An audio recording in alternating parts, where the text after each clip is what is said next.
इनकी लीला का क्या कहना। इसलिए भैया महाकालेश्वर हम गए इसलिए ये कथा नहीं बताई। भागवत कथा में भी भोले बाबा का बड़ा महत्व है। हाँ, क्या महत्व है?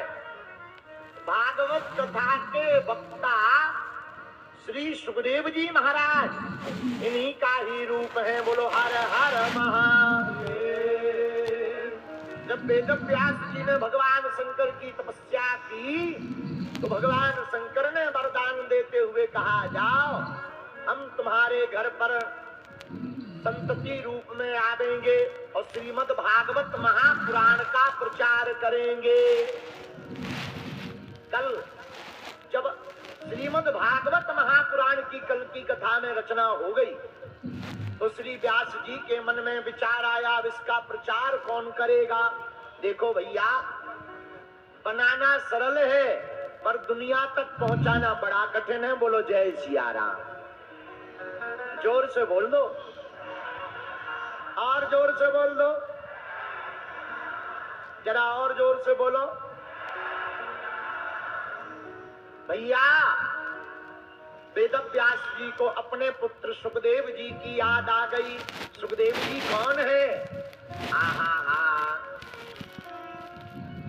एक बार भगवान शंकर कैलाश पर्वत पर बैठे थे, पार्वती जी सामने, पर भोले बाबा तो ध्यान में मगन। नारद जी पहुंच गए। कौन पहुंच गया? नारद जी। नारद जी पार्वती जी को उकसाते हुए बोले, मैया आप तो भोले बाबा को बहुत मानती हो, भोले बाबा भी आपको मानते हैं, पर तुम्हें भोले बाबा के सभी राजों का, रहस्यों का पता नहीं होगा।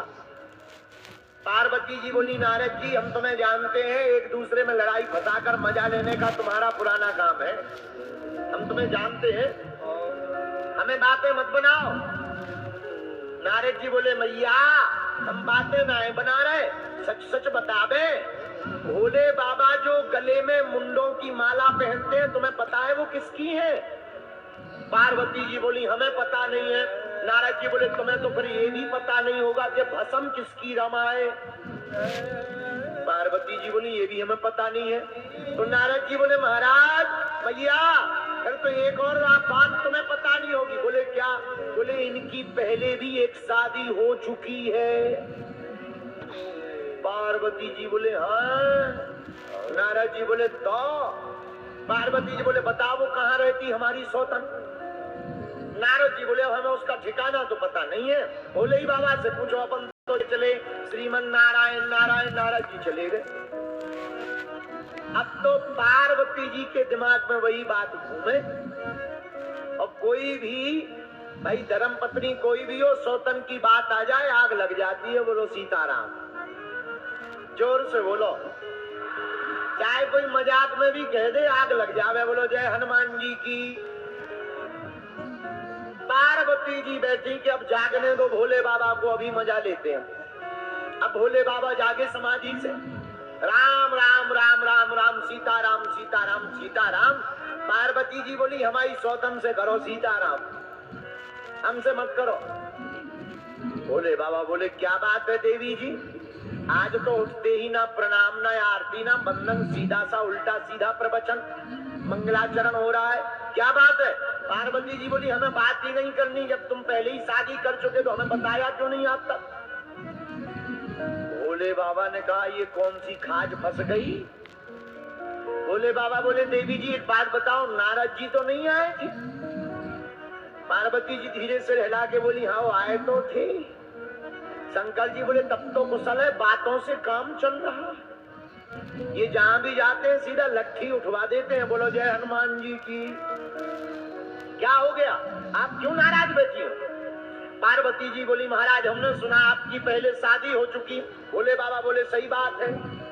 पार्वती जी बोली, महाराज अब बात तो बाद में होगी, पहले ये बताओ ये मुंड किसके हैं? ये जो मुंडों की माला है ये किसकी खोपड़ियां हैं? शंकर जी बोले, बताएंगे। और कोई प्रश्न? हाँ महाराज, ये जो भस्म है ये किसकी है? अब भगवान शंकर ने पार्वती जी को बैठाया सामने।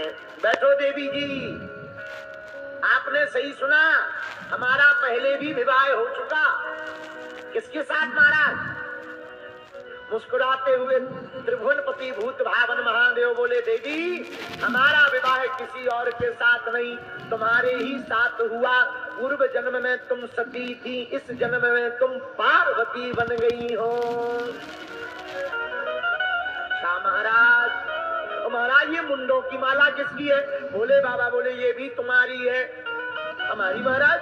हाँ, जितने मुंड हैं इतनी बार तुम जन्म ले चुकी, शरीर त्याग चुकी, और हम तुमसे इतना प्रेम करते कि जब भी तुम शरीर त्यागती हो तुम्हारे मुंडों की माला बनाकर हम अपने हृदय के पास सदा रखते हैं। पार्वती जी बोली महाराज रुकियो रुकियो रुकियो रुकियो रुकियो, केवल हम ही भर गए, आप एक भी बार गायब नहीं भय। क्या हम ही भर गए, आप एक भी बार नहीं गए?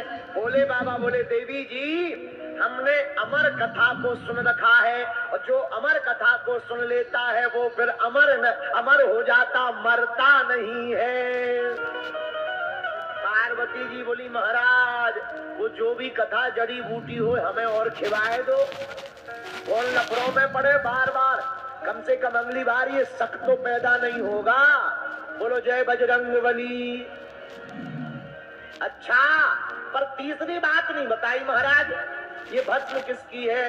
बोले बाबा बोले दो लोगों की। कौन कौन की?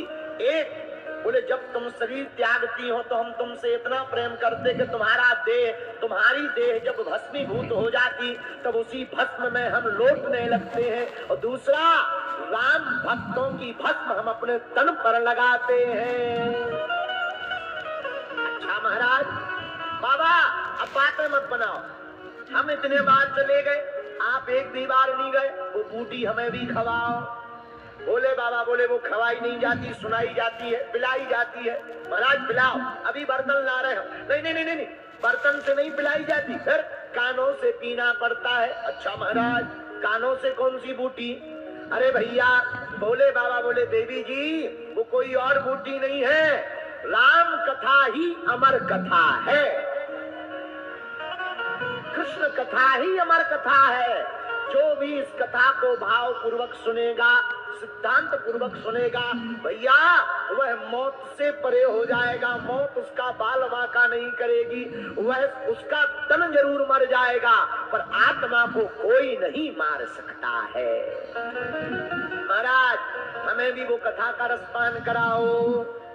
भोले बाबा ने डमरू बजाई, जितने भी पशु पक्षी थे सब कैलाश पर्वत के भाग गए, लेकिन एक छोटा सा तोता उसी बरगद के पेड़ के ऊपर रह गया, वो भाग नहीं पाया, छोटा था।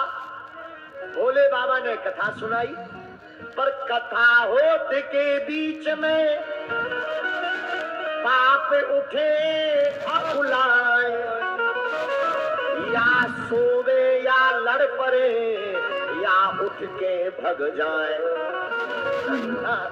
कथा के बीच में एक खतरा होता है, पूछो क्या? कई बार तुम देखना कथा के बीच में इतनी बढ़िया नींद आती है, इतनी बढ़िया नींद आती है कि बिस्तर मिल जाए तो 6 महीना उठे ही ना, कुंभकर्ण जैसी, ऐसा लगता है। हाँ, बोले क्यों? बोले कथा होते के बीच में पाप उठे अकुलाए, जो भीतर पाप रहते उन्हें लगने लगता अब हमें हाउस खाली करना पड़ेगा क्या, अब हमें भागना पड़ेगा क्या? एक काम करो, इसको ही कथा से उठा दो, ये कथा से उठ जाएगा तो हमें अंदर से भागना नहीं पड़ेगा। बोलो जय बजरंगबली। इसलिए तुम देखना कथा में जितनी दुनिया की बातें याद आती कहीं नहीं आती। सबसे ज्यादा, और बुरा ना मानना, इंदौर के पागलों तन से पूजा कर रहे, आज के डेट में लोग तन से पूजा कर रहे, मनवा गया बाजार, और कैसे रीझे सांवरा जुड़े न दिल के तार। ज्यादातर लोग आजकल तन से पूजा कर रहे, और मन तो मार्केट में इंदौर के घूम रहा, चाट पकौड़ी खा रहा, इंदौर का पोहा प्रसिद्ध है, बढ़िया खा रहा है। फिर कहते गुरुजी कृपा नहीं होती ठटरी के बरे।